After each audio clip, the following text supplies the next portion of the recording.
نیک بندے اور نیک لوگ اور صالحین لوگوں کی صحبت میں رہنے کا اثر کیا ہوتا ہے۔ اگر آپ کی معیت میں، اگر آپ کے ہمراہ، آپ کے ارد گرد کچھ ایسے لوگ ہیں جو نیک ہے، جو صالح لوگ ہیں، تو ان کی صحبت میں رہنے کا اثر کیا ہوگا؟ تو اسی کے متعلق سماعت فرمائے حضرت ابو فضل جوہری رحمۃ اللہ تعالی علیہ ارشاد فرماتے ہیں کہ بے شک جو لوگ نیک بندوں کی صحبت میں رہتے ہیں تو وہ اس کا صلہ پاتے ہیں۔ نیک بندے کی صحبت میں رہنے کا وہ اس کا صلہ پائیں گے کہ ایک کتا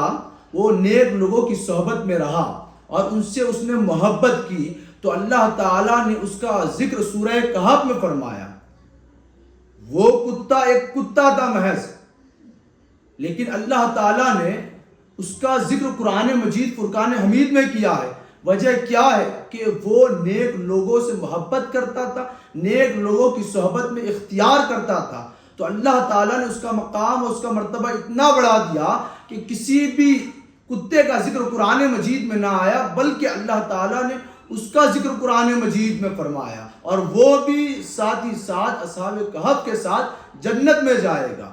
تو نیک لوگ اور اللہ تعالیٰ کے مقربین بندوں کی صحبت میں رہنے کا اثر یہ ہوتا ہے کہ اللہ ان کا مقام ان نیک لوگوں کی وجہ سے، ان صالح لوگوں کی وجہ سے مقام الوہیت پر فائز فرماتا ہے، انہیں اعلیٰ مقام عطا فرماتا ہے۔ سماعت فرمائیں کہ اس ہندوستان کی سرزمین میں، سرزمین احمد آباد پر ایک عظیم الشان شخصیت حضرت علامہ سید قطب عالم رحمۃ اللہ تعالی علیہ کی ذات و شخصیت ہے کہ آپ کا مزار انور آج بھی سرزمین وٹوا پر لوگوں کے لیے مرکز عقیدت بنا ہوا ہے۔ آج بھی زائرین اپنی عقیدتیں لے کر، اپنے عریضے لے کر آپ کے دربار میں آتے ہیں اور آپ کے دربار میں آ کر اپنا کشکول طلب پھیلاتے ہیں، اس امید سے کہ اس دربار میں آئے ہیں تو کچھ لے کر جائیں گے۔ حضرت قطب عالم رحمۃ اللہ تعالی علیہ اس عظیم الشان شخصیت کے حامی ہیں کہ جو چند ہی قدم کے اندر مکہ معظمہ پہنچ جاتے تھے۔ صرف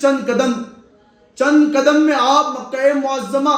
کافی میل کا فاصلہ ہے ہندوستان کی سرزمین پر، لیکن اس کے باوجود بھی آپ چند ہی قدم میں سرزمین پٹن شریف سے آپ مکہ معظمہ پہنچ جایا کرتے تھے۔ میرے قوم کے نوجوانوں سماعت فرمائیں کہ حضرت قطب عالم رحمۃ اللہ تعالی علیہ ایک مرتبہ آپ مکہ معظمہ اپنی شان کے مطابق تشریف لے جاتے ہیں۔ جانے کے بعد معاملہ کیا ہوتا ہے کہ باب الکعبہ میں ایک فقیر، ایک سائل یہ دعا کر رہا ہے، یہ عریضہ مانگ رہا ہے، یہ سوال کر رہا ہے کہ اے مولا تبارک و تعالی میں بھوکا ہوں، میں پیاسا ہوں۔ حضرت قطب عالم رحمۃ اللہ تعالی علیہ نے جیسے ہی اس کی طرف مخاطب کیا، جیسے ہی آپ نے اس سائل کے سوال کو سنا تو آپ اس کی طرف جاتے ہیں۔ اس کی طرف بڑھنے کے بعد کیا معاملہ ہوتا ہے کہ آپ اس کی فریاد رسی کو سنتے ہیں۔ اس کے بعد حضرت قطب عالم رحمۃ اللہ تعالی علیہ باب الکعبہ میں بیٹھے ہوئے اس سائل سے مخاطب ہو کر فرما رہے ہیں کہ تم تھوڑی دیر بیٹھے رہو، اللہ تعالیٰ تمہیں رزق پہنچائے گا، اللہ تعالیٰ تمہیں روزی پہنچائے گا۔ اس کے بعد حضرت قطب عالم رحمۃ اللہ تعالی علیہ وہاں سے واپس آتے ہیں، اپنی شان کے مطابق آپ سرزمین پٹن شریف پر تشریف لے آتے ہیں۔ اس وقت احمد آباد بھی آباد نہیں ہوا تھا، اس وقت حضرت قطب عالم رحمۃ اللہ تعالی علیہ آپ کا جو مقام تھا وہ احمد آباد نہیں بلکہ پٹن شریف میں آپ قیام پذیر تھے۔ تو سامعین کرام، حضرت قطب عالم رحمۃ اللہ تعالی علیہ پٹن شریف میں تشریف لاتے ہیں۔ تشریف لانے کے بعد اپنے خادمہ سے کہتے ہیں آٹے میں گھی ڈال کر، میٹھا ملا کر ایک ملائم سی اور نرم اور بستہ روٹی کو تیار کرایا جائے۔ جیسے ہی خادمہ نے یہ حکم سنا تو خادمہ بھی کوئی ایسی ویسی خادمہ نہیں تھی، عام عالم کی، عام ولی کی خادمہ نہیں تھی، بلکہ وہ خادمہ بھی قطب عالم رحمت اللہ تعالی علیہ کی خادمہ تھی۔ خادمہ پر یہ بات منکشف ہو گئی کہ یہ روٹی اس فقیر کے لیے پکائی جا رہی ہے جو باب الکعبہ میں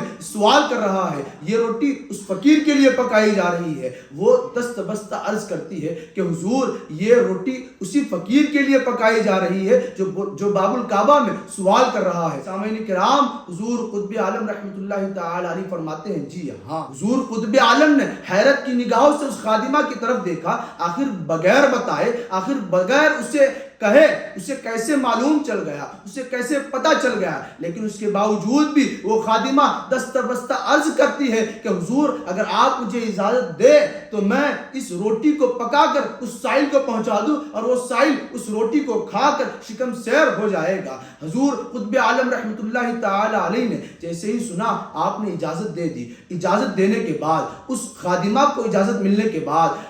حسب الحکم، حکم کا لحاظ کرتے ہوئے، حضرت قطب عالم رحمۃ اللہ تعالی علیہ کے حکم کا لحاظ کرتے ہوئے جیسے ہی آپ نے حکم فرمایا تھا کہ آٹے میں گھی ڈال کر میٹھی روٹی کو تیار کرایا جائے جو کہ شاندار ہو، جو کہ عظیم ہو، جو کہ لطف والی ہو، اس کے بعد اس خادمہ نے اس روٹی کو تیار کیا۔ تیار کرانے کے بعد میرے پٹن سے اس خادمہ نے اپنے ہاتھ کو، اس باورچی خانے سے اس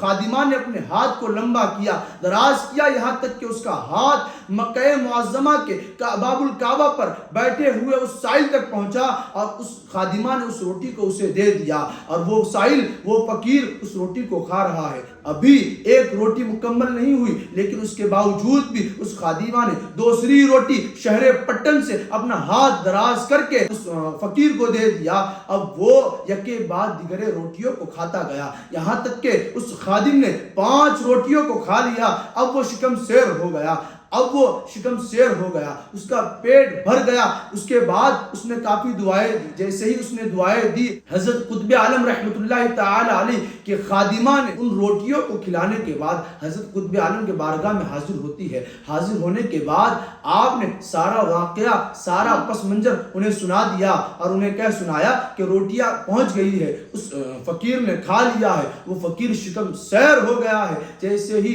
وہ تمام واقعہ، ان تمام معاملات کو سیدنا سرکار قطب عالم رحمۃ اللہ تعالی علیہ سماعت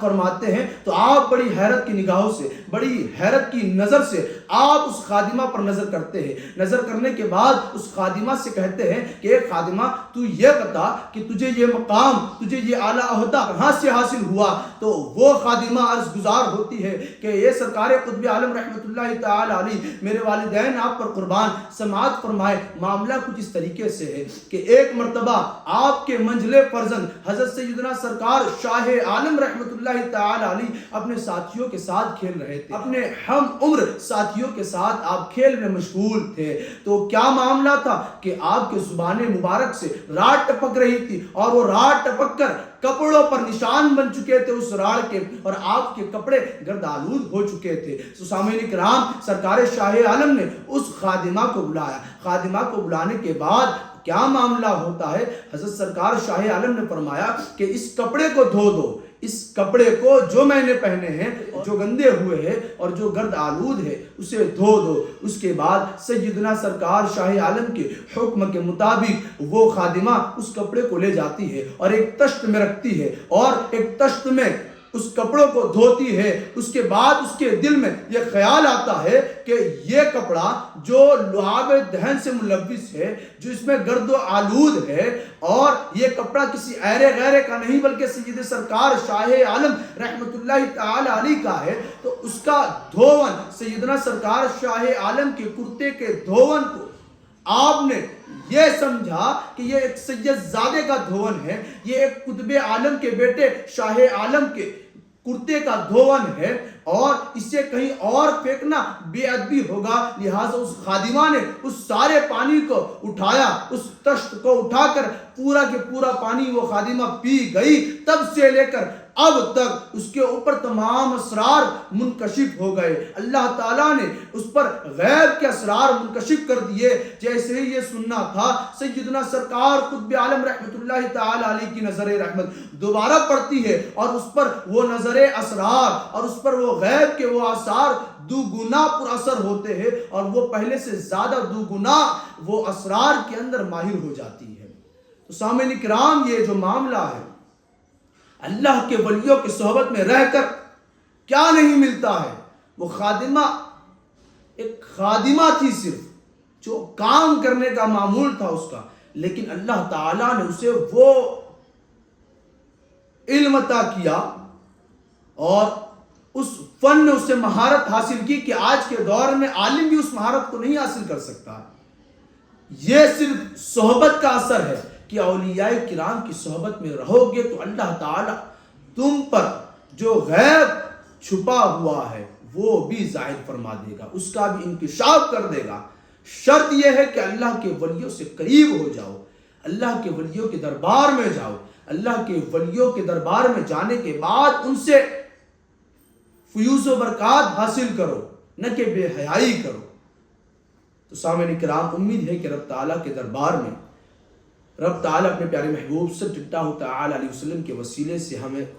تمام اولیاء کرام، اولیاء ہند و پاک کی صحبت میں رہنے کی توفیق و رفیق عطا فرمائے، اور بالخصوص سیدنا سرکار قطب عالم سیدنا سرکار شاہ عالم رحمۃ اللہ تعالیٰ علیہ کے فیوز و برکات سے مالا مال فرمائے۔ آمین بجاہ سید المرسلین صلی اللہ علیہ وسلم۔